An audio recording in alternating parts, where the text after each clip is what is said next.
გერმანიაში მე ჩვენ ვინახავს არაერთი ჯგუფები, საგანმანათლებლო ინტენსიური ცხოვრება არის, რომელიც არის გაჯერებული იმ რეგიონში, არის რუსების თუნდაც. თუნდაც მუსიკოსების პროექტია და ერთ-ერთი პროექტი მათ შორის არის არქეოლოგიური. ამის მე პრობლემას ვერ ხედავ.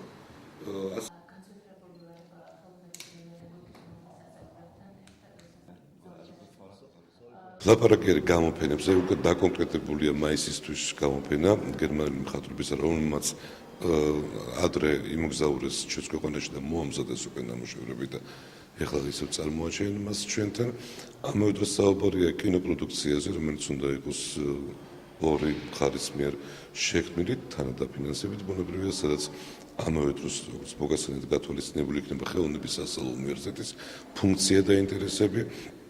არის საუბარი მუზეუმების მენეჯმენტის საკითხებს. საუბარია მუსიკალური სკოლებისა და ხელოვნების უნივერსიტეტის სტუდენტების გაცვლის პროგრამაზე. ბათუმის მსგავსად ხელოვნების სასწავლო სკოლა ბრანდენბურგშიც არსებობს.